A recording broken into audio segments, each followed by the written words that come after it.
Good morning, Samoa, and welcome to Star Trek The Original Series. I swear, every time I have to force myself not to say Picard, out of habit. Season 1, Episode 5, or as us true believers know it, Episode 4, The Enemy Within.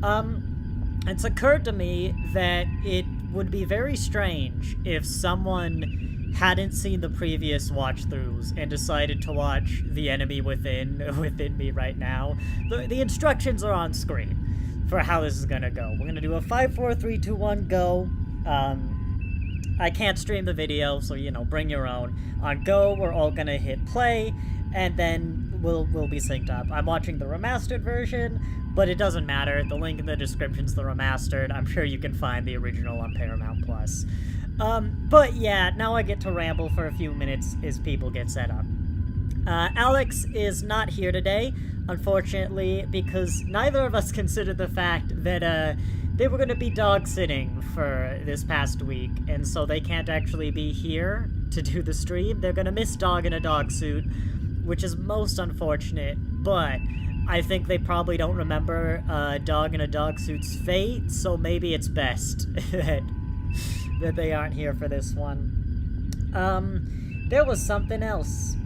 There was something else. It's been on my head the whole time I've been sitting here, listening to these TOS sounds, and it's gone.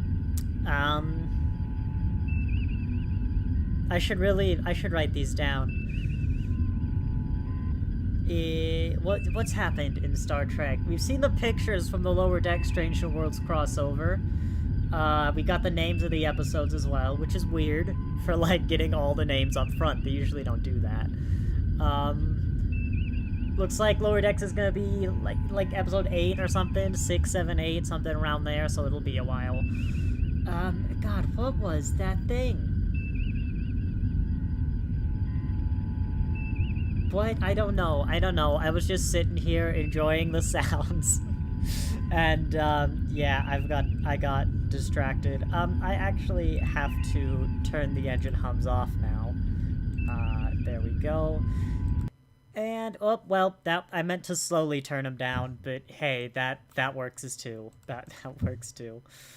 Right, let's just get into the Watch Order Guide. It's a good episode. I think this is what I was gonna say. I think it's a good episode, at least. I don't remember too much about The Enemy Within. I remember... Oh, whoops, I didn't mean to hit play. I remember Dog in a Dog Suit, which if you don't know what I mean by that, you soon will. I remember Hand Puppet Flower, and I was looking at some things in this episode beforehand, and I forgot that, about the rape subplot.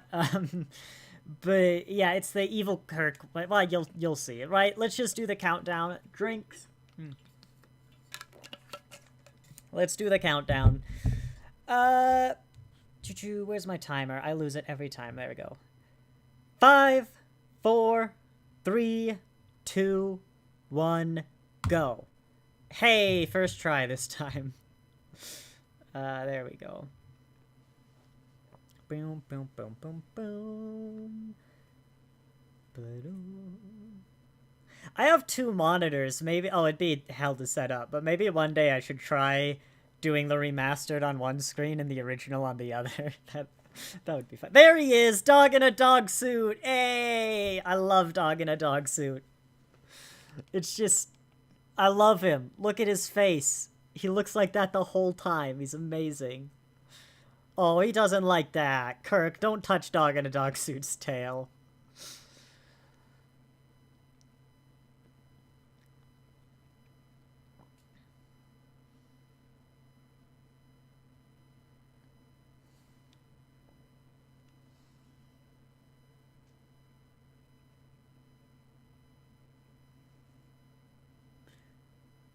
That yellow stuff looks familiar, and, like, I don't know, I'm getting Man Trap vibes from it, but I don't know why.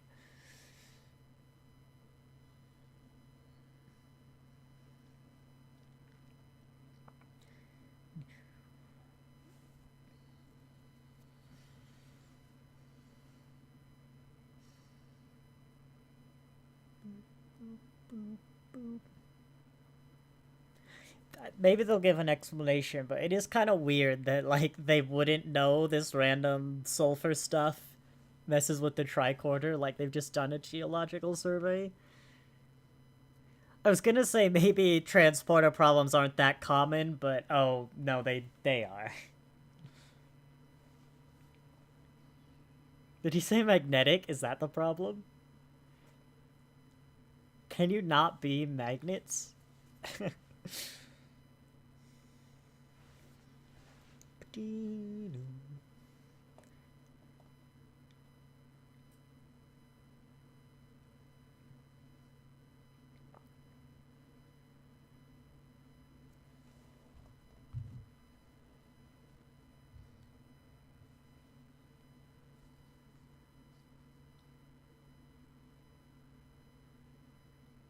I love the sounds of TOS. TOS never won an award for its audio, and that's actually a crime.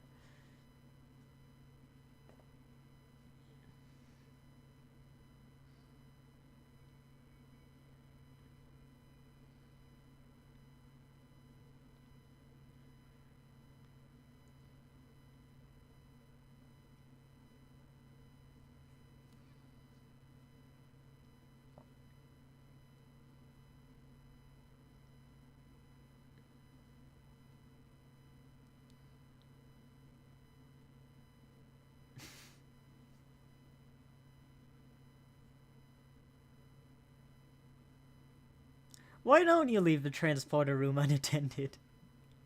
Like, I guess theoretically this could happen, but is he afraid someone's gonna beam down, like, to the planet?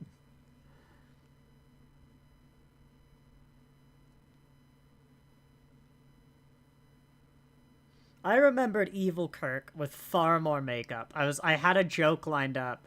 You can tell he's evil because he's got eyeliner. But then he didn't have any eyeliner. It completely threw me off.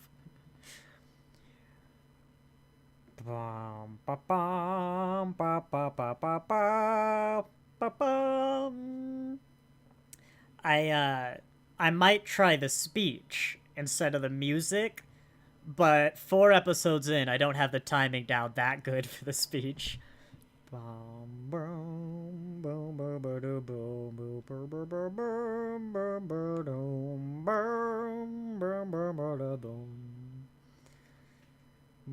boom ba ba ba ba ba ba ba ba ba ba ba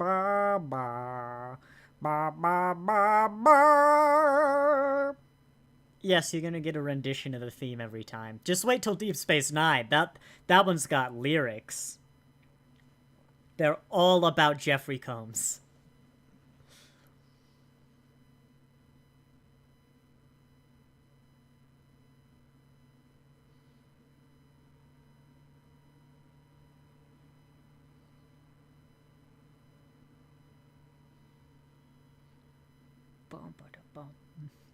I like to imagine Kirk adds the musical cues into his own logs.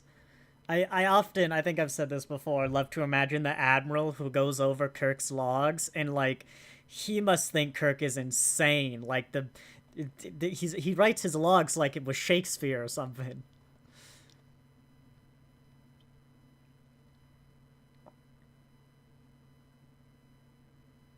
I should report this, but I'm not going to.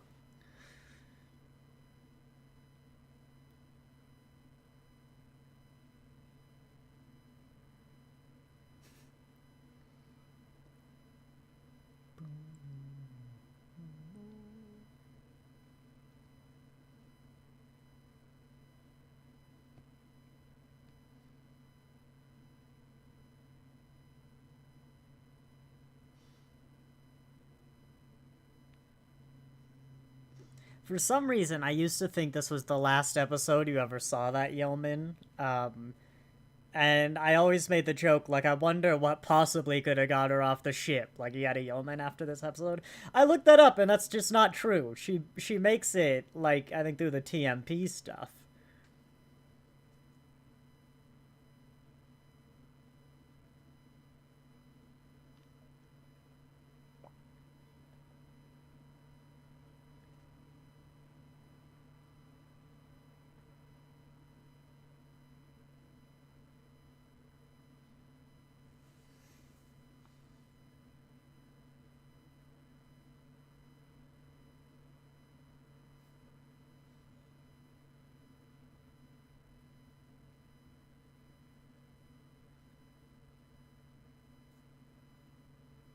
No, I will ask, why is there Sorium brandy in the sick bay? Like, I know anesthetics... Oh, it's the 1960s, that's why. I was gonna say, like, some sort of anesthetic dull the pain, but in the 23rd century, surely not. I'm not even sure you'd have that in 1960, like, commonly. Surely did we have anesthetics in 1960? Hang on. Were anesthetics invented? 1846, but of course that's just the first one. 1977, 1934. I don't know. I'm not gonna find it in the next few minutes. Oh, I looked away for like 30 seconds and now Kirk is shirtless.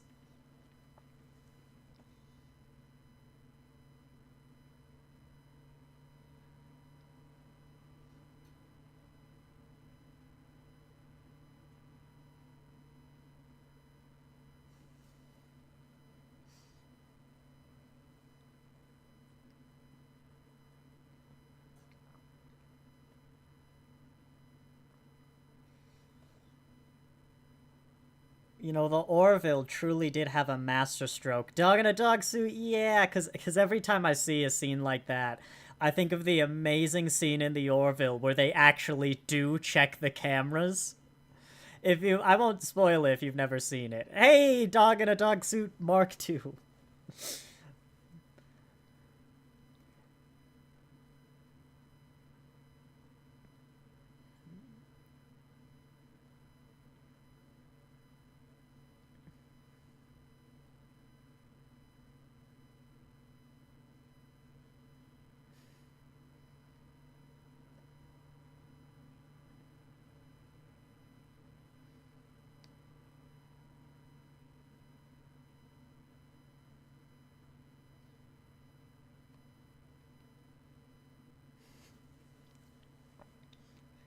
But yeah, it's always like, why don't you just check the ship's cameras that you presumably do have? And no one ever does, but the Orville one day stood up. It was like, you know what, we will, and we're gonna actually make it amazing.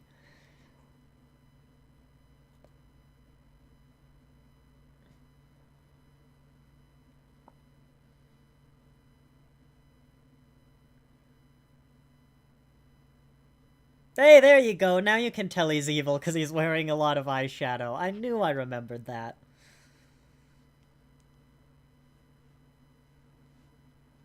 If you haven't seen The Enemy Within, this is the start of that rape plot line I mentioned, and so I felt I should probably bring that up beforehand.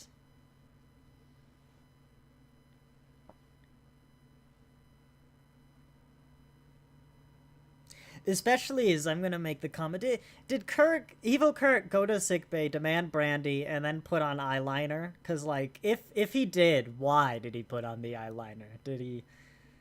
Cause he's evil, right?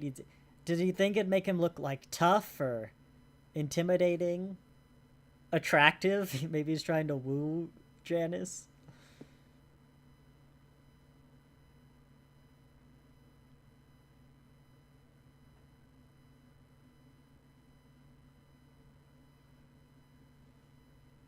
I didn't realize they did that.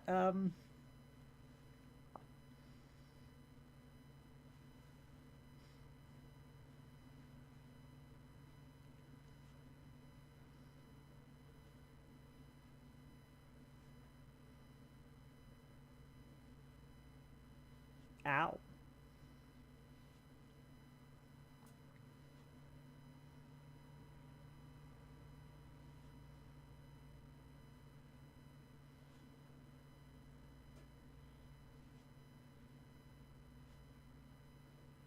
No, come on, you don't. You start with the call for help, or the address, If I ever have to call the police, the first words out of my mouth are the address. The second words are the crime, and then the details.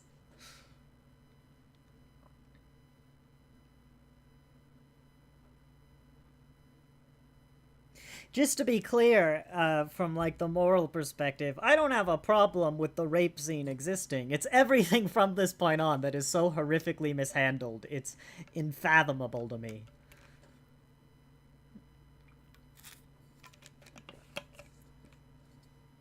I hope he has more eyeliner though. Like every shot, he gains more eyeliner, comically more.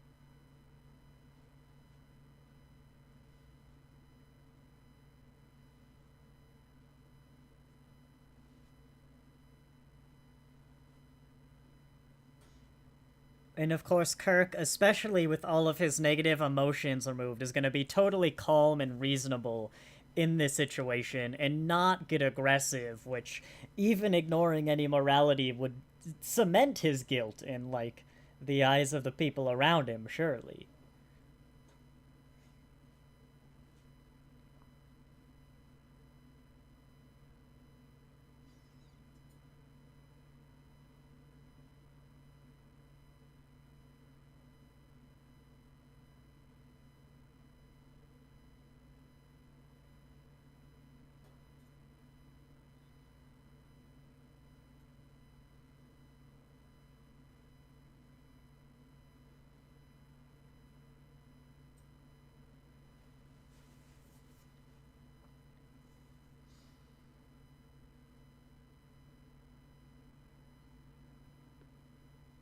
No, come on. Who wrote this? No.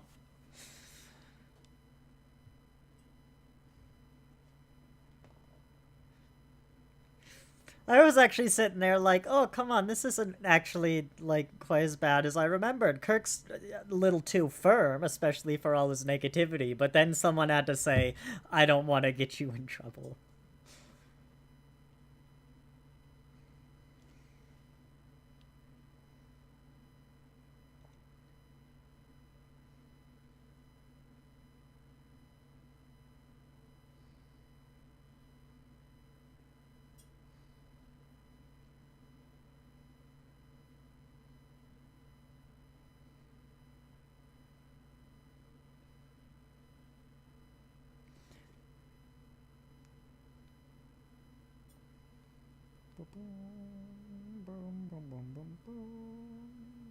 Oh, I missed an Among Us joke opportunity there. Perfect. It's because I'm looking up who wrote The Enemy Within, because,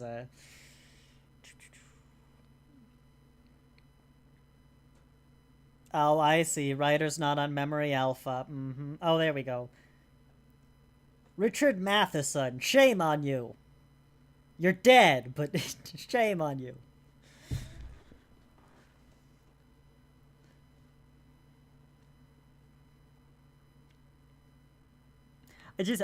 Dog in a dog suit, like, they just keep using him. It's amazing. And he's so calm.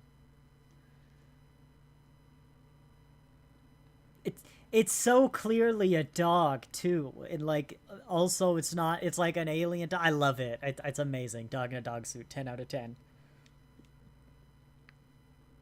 Wait, this isn't the episode with Hand Puppet Flower, because Sulu's gonna be on the planet the whole time. Huh.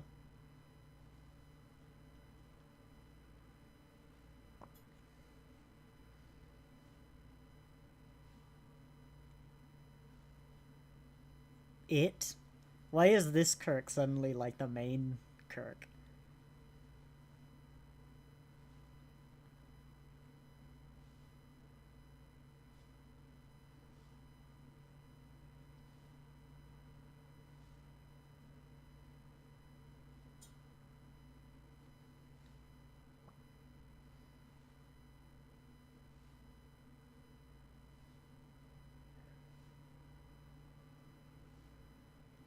I don't know, the truth. That would probably be good, and like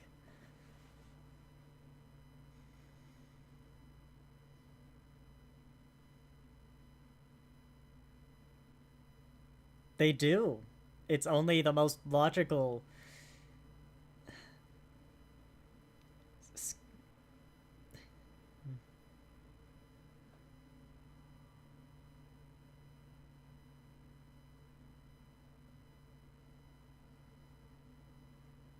Look, I don't like that line of reasoning, and Prodigy stole it as well. You know, they've doubled down on it. It's common, but like, why? Why not? Like, I mean, yeah, that's the question. Just why? Picard does it as well. That kind of like, I'm the captain, I've got to be perfect mentality.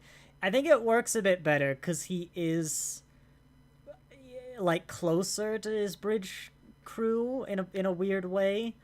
Um, I don't know. They seem to know more about him. He's more friendly, casual, but I guess it doesn't come up as much. His biggest problem is when he has that heart thing, and he's like, the crew can't know about it.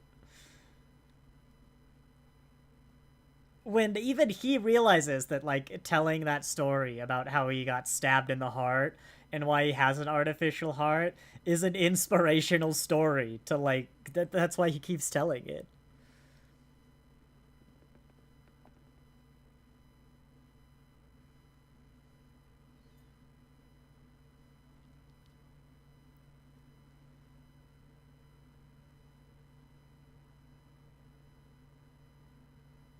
And copious amounts of eyeliner.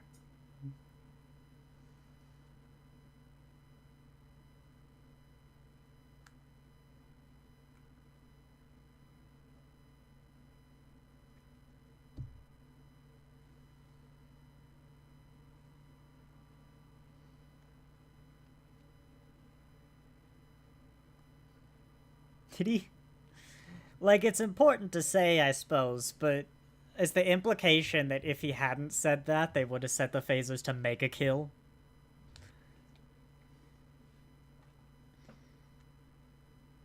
And here, it's time for the most over-the-top acting this side of Doctor Who.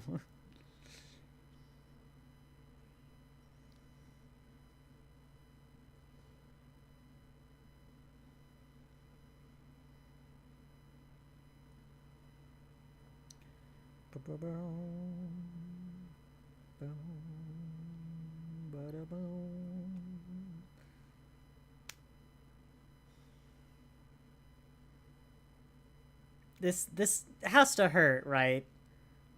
This that has to sting so bad. I don't actually know, but like that would sting so much, surely.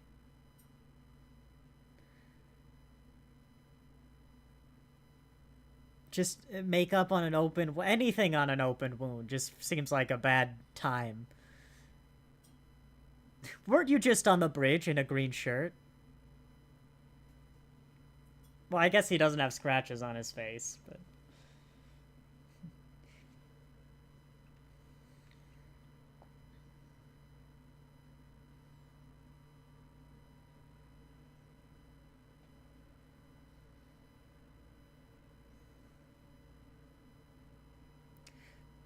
my apologies, Sulu. We would send a shuttlecraft, but we haven't invented those yet.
There's a whole deck for engineer? Well, maybe it's the primary thing. That's what you named the deck after. Alright.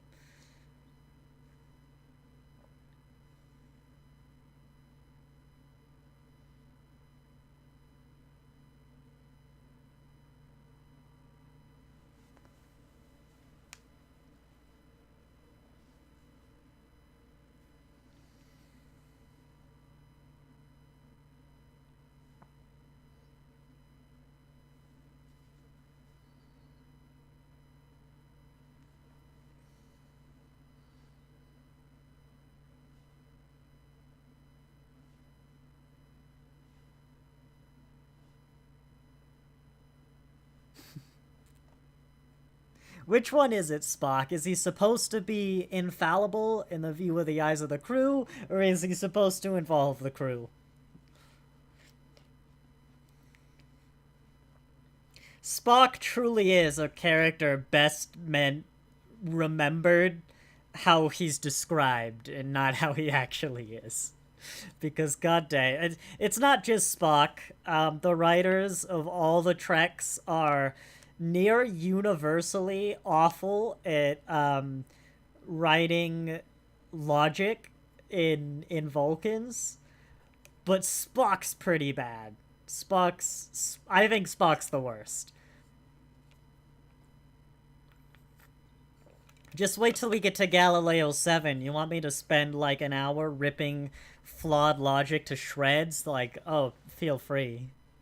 I don't know. It's like the writers of TOS seem to equate logic with emotionless, and I know Spock's whole thing is, especially in like TOS, he's supposed to be emotionless. Vulcans don't really have that background of like super strong emotion yet. He's supposed to literally not have emotion in the early days.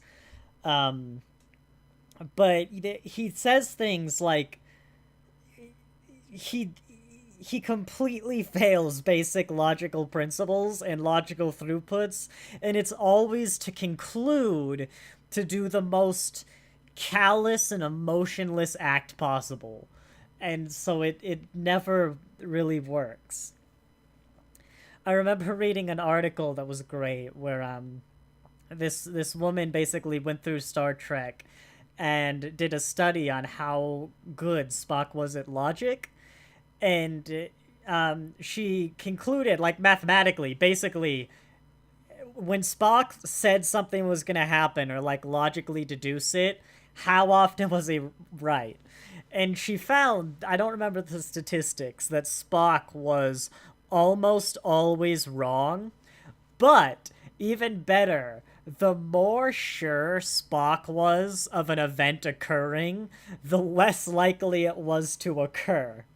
And, like, the most unsure Spock was about something, the more likely it was. It was amazing. He's just like, reliably incorrect.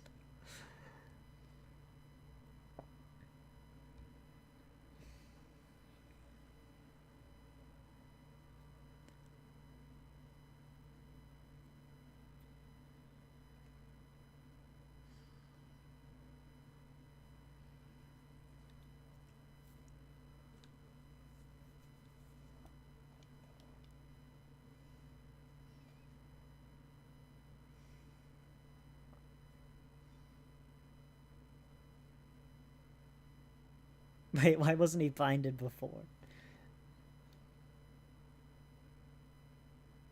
Oh, come on, Spock. Don't be super logical in the scene just after I critique you.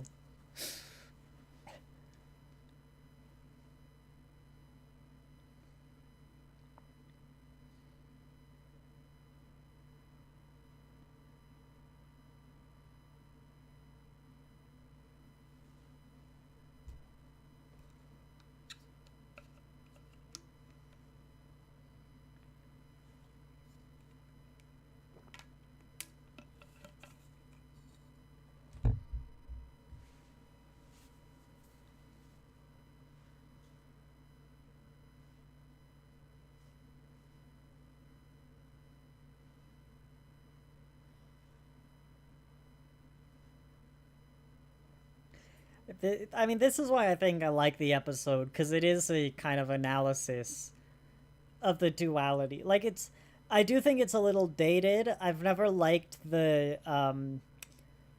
like, those negative traits that, like, hostility, evil, everything Spock just described is kind of necessary for being a commander. Um, it's kind of impossible to test and prove, but it has a feel of sort of old-timey, dated, like, this is something that we would have said and concluded when the world was full on patriarchy mode or something. But it's still an analysis. It's like, well, what if, would all this would happen? It's not saying like, oh, this is exactly how the world is. It's kind of just an exploration of these. That's what a lot of great episodes are. Like, Tuvix doesn't say, what the right decision is. Tuvix is like, what happens in this scenario? Like, what it just explores a complex kind of issue, and this is along those same lines.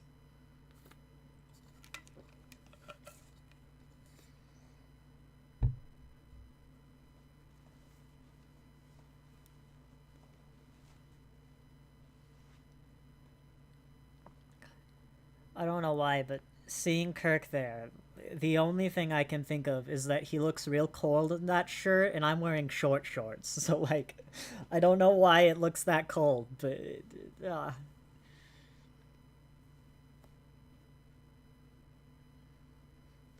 Bum ba bum ba ba ba ba bum ba dum.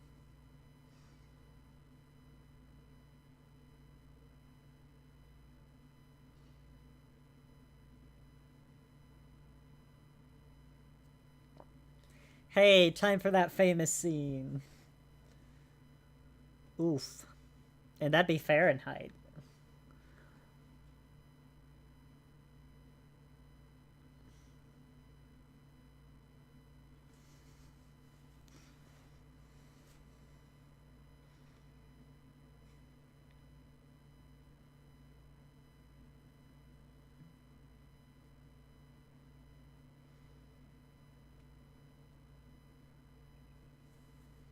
Ow.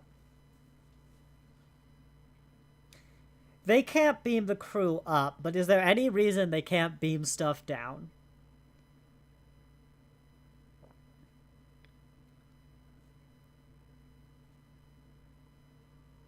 Like, I don't know that this Enterprise has, like, emergency shelters and stuff, but surely they'd have heaters or, like, blankets or a tent, at least.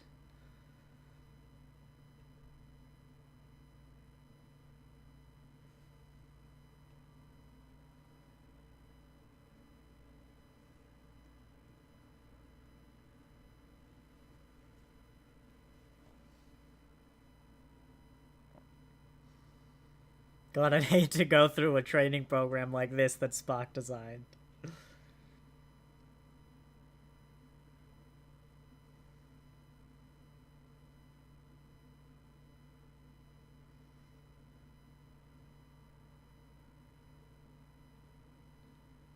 I'm also not sure about Evil Kirk from, like, that sort of philosophical view is some sort of, like, raving lunatic. Um, like, it might be more interesting is the evil is kind of like a doctor who's a master, or Ducat, maybe, that's like very calculated and intelligent, but still super callous. I mean, maybe he's got all the rage, but none of the patience, if we're calling it a good trait, but.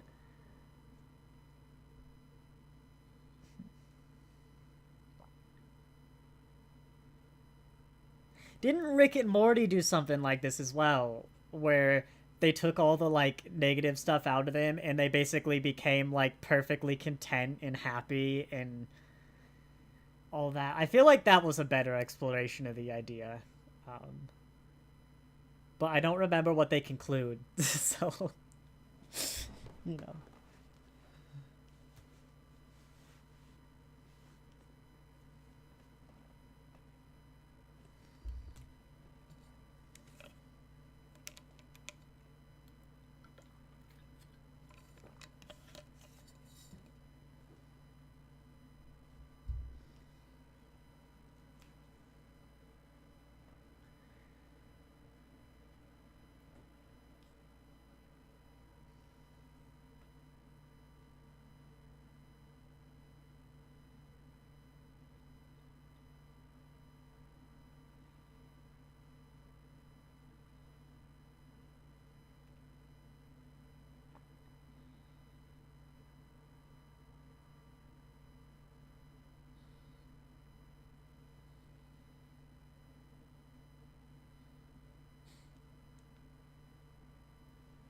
There's also it's a much lesser kind of viewpoint that I'm not really gonna fight, but from I see it a lot, very widespread, but only in shows from the 60s like Star Trek and Doctor Who, where it's kind of a viewpoint that humanity is like inherently absolutely savage and constantly everyone at every moment of every day is actively fighting the urge to like murder and rampage and rape and pillage.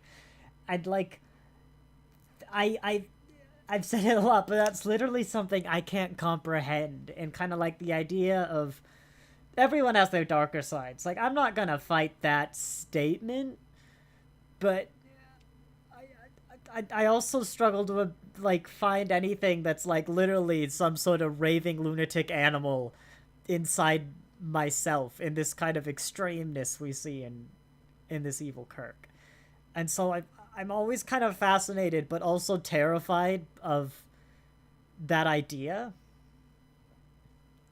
Because sometimes when I hear people describe like invasive thoughts or something like that, I literally can't comprehend those sort of things. I think B'Elanna's got an episode like that in Voyager where she bumps into someone and thinks like, "Oh, I'll kill you," and it's like it starts some sort of violence plague on the planet.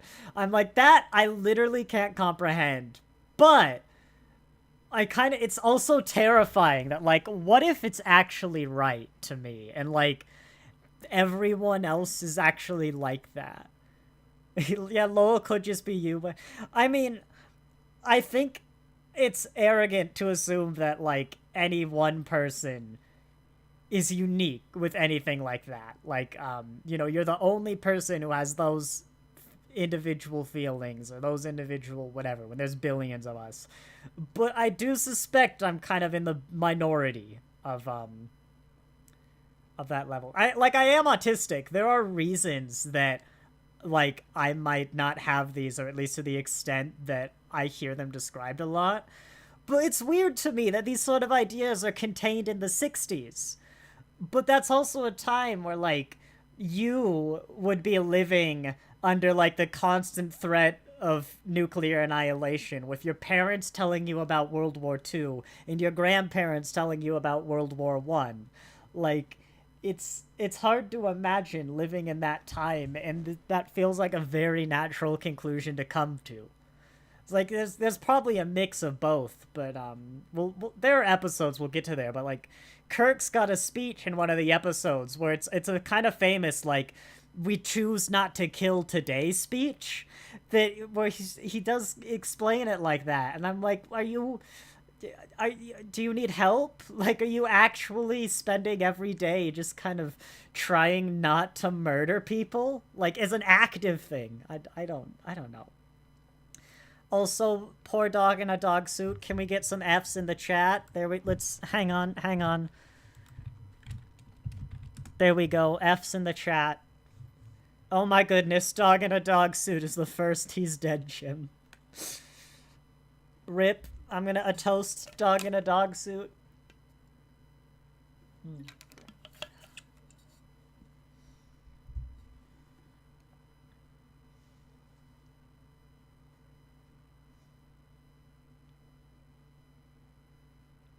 He probably shouldn't be in command.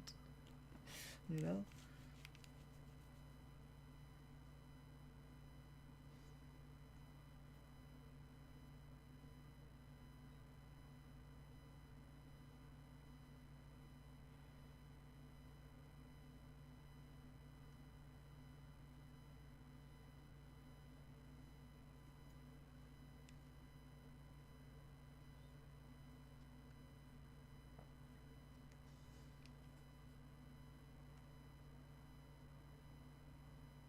I mean, I didn't see any evidence of that, Spock.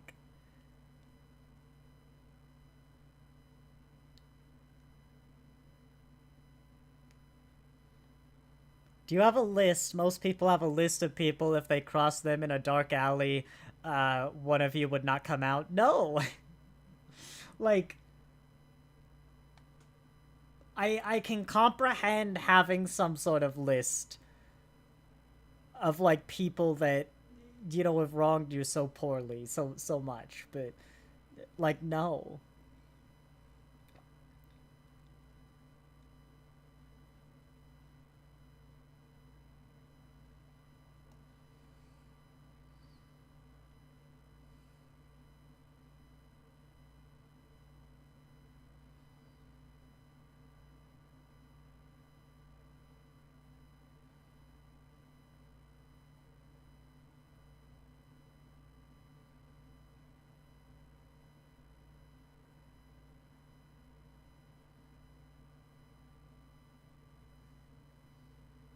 I'm big brain bones.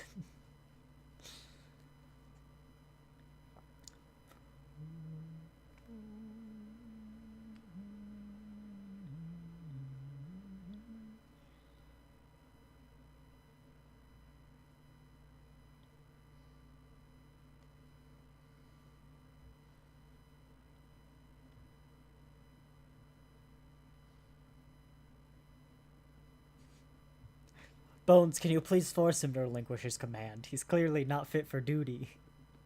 Wait, isn't that your job to advise him?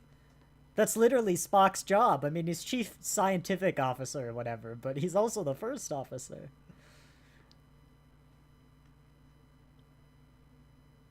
And the whole point to be here is for the doctor to give medical advice. They absolutely can help him.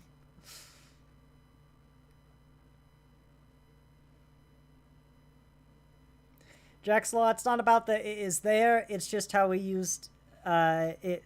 Wait, what?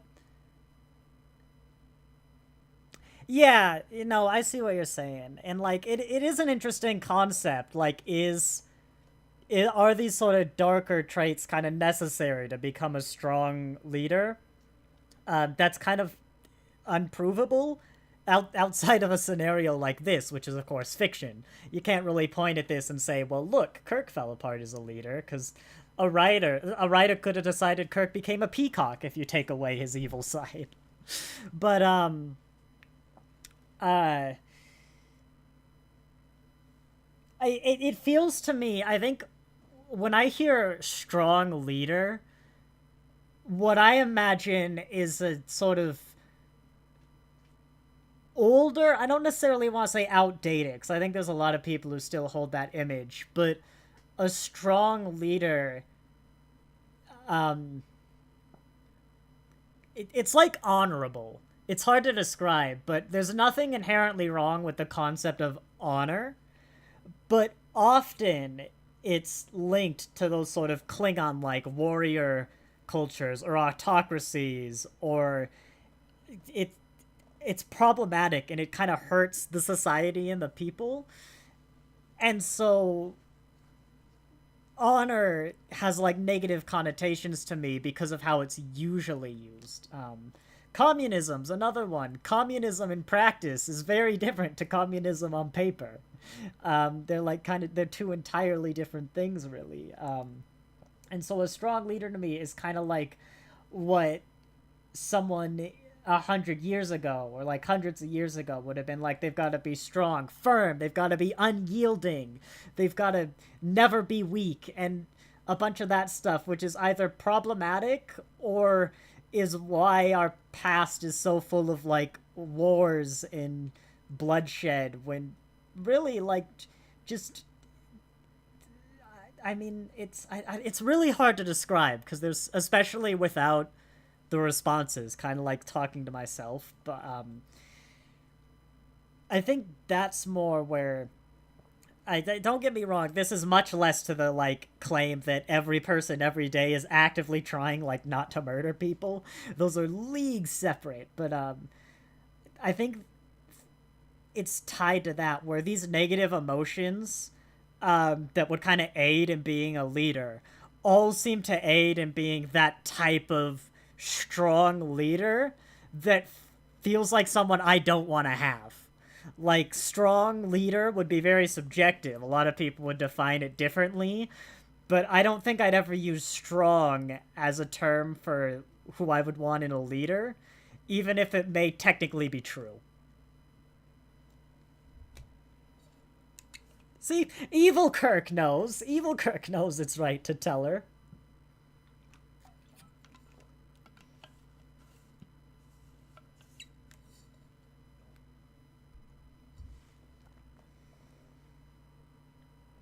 I like that this scene is kind of here though, because I remembered she never knew what happened to Evil Kirk. Like, she never knew the scenario. She still believed the actual captain like tried to rape her. Um, but I mean, at least someone explained it to her, I guess.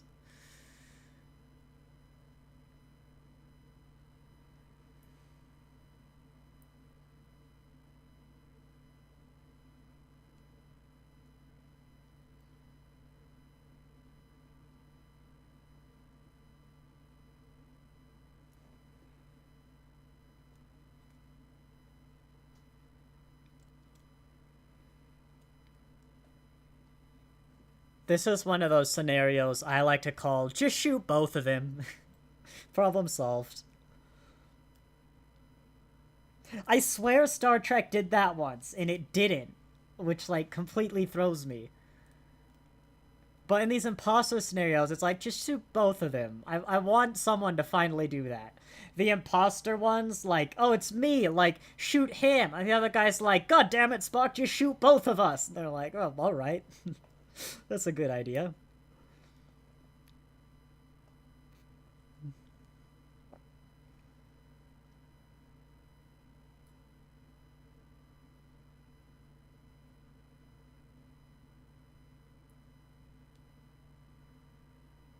You're never gonna get people to watch the old Star Trek. Everyone just wants new. Take a look at the Star Trek Reddit and find like the 3 posts of people who are getting into it because of the new stuff. Like take my classic watch order guide is one of my most viewed videos. People are definitely going back and getting into the old stuff. I think less people are getting into TOS, but you know, there's still plenty of people doing it.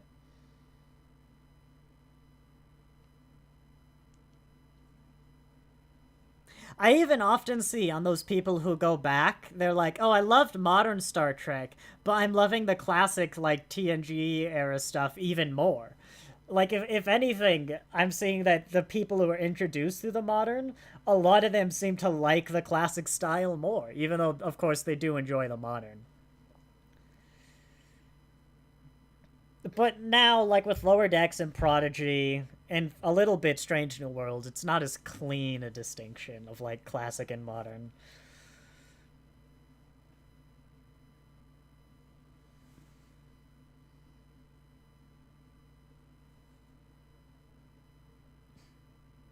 Now hug your body double. That's a claim to fame right there. If I was that guy, I'd hang that on my fridge. Like, Captain Kirk hugged me once. It's in an episode.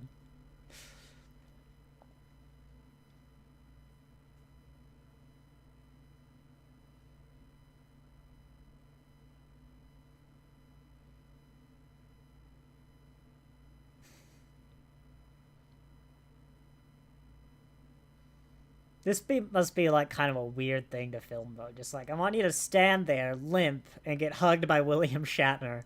We're gonna do a few takes of this one, but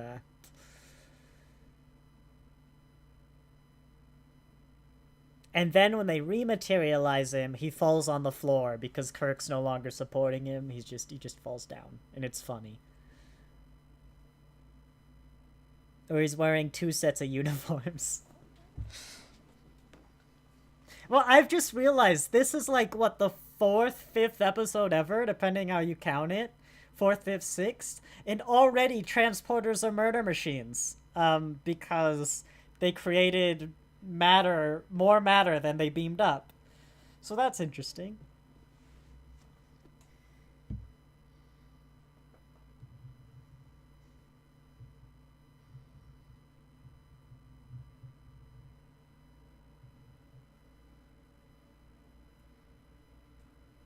Hello, Bones, I've been Tuvixed.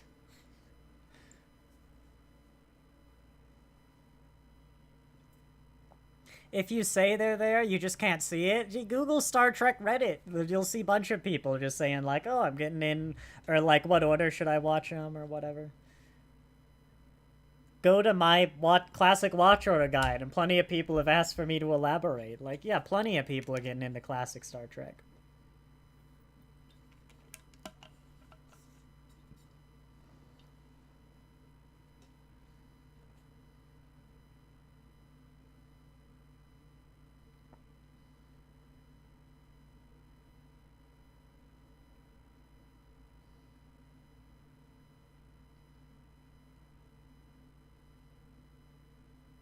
Oh wait, this is the end of the episode. Oh, I'm sorry. I'm sorry. No, fine. I'll let it play through.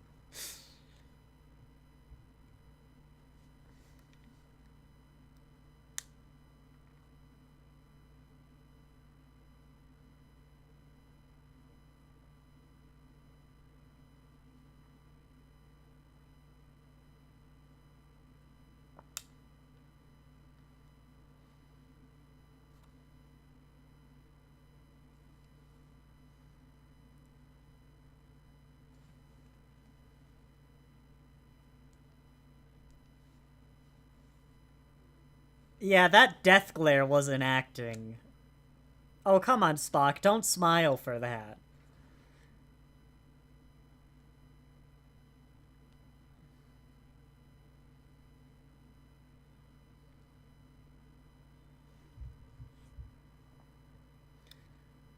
Boom, boom.